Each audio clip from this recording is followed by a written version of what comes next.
بسم اللہ الرحمن الرحیم، السلام علیکم، میں ہوں حمزہ اشرف اور میں ہوں صفیہ خان۔ شامل کرتے ہیں ہیڈ لائنز۔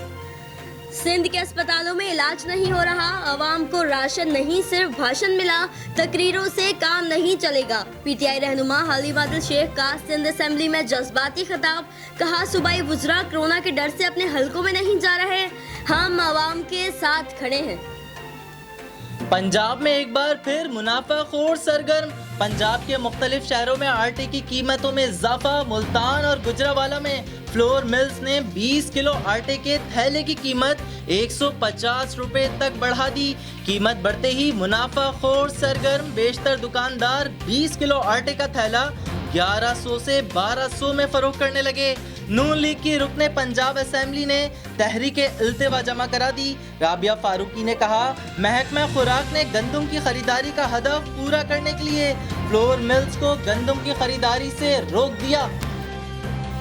حکومت نے پاکستان اسٹیل ملز بند کرنے کا حتمی فیصلہ کر لیا۔ گزشتہ روز ای سی سی نے اسٹیل ملز کے ملازمین کو فارغ کرنے کی منظوری دی۔ اسٹیل ملز 2013 سے نقصان کا شکار تھی اور 2015 سے پیداواری عمل بند ہے۔ مجموعی نقصانات 500 ارب سے زائد ہو چکے۔ ہر ماہ تنخواہیں اور ریٹائرڈ ملازمین کے بقایا جات حکومت پر بوجھ ہیں۔ حماد اظہر کا کہنا ہے کہ نون لیگ دور میں اسٹیل ملز کو بند کر دیا گیا تھا۔ حکومت 70 کروڑ ماہانہ نقصان اٹھا رہی ہے۔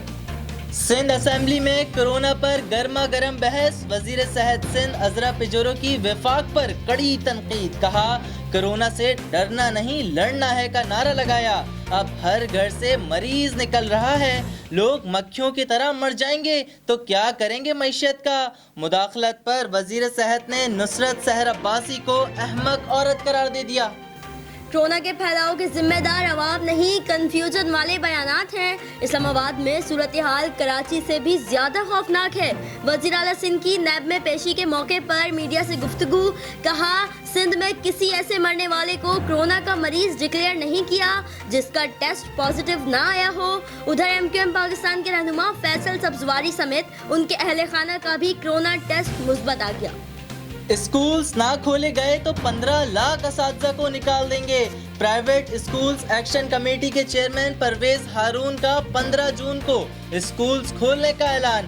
وزیر تعلیم سندھ سید غنی کہتے ہیں اسکولز کھولنے والوں کے خلاف آرڈیننس کے تحت کارروائی کریں گے، بچوں کی صحت پر کوئی سمجھوتا نہیں کریں گے۔ فی الوقت اتنا ہی۔ مزید خبروں اور اپڈیٹس کے لیے وزٹ کریں ہماری ویب سائٹ CSNlive.tv۔ اس کے علاوہ آپ ہمیں فیس بک اور ٹویٹر پر بھی جوائن کر سکتے ہیں۔ دیکھتے رہیے CSN۔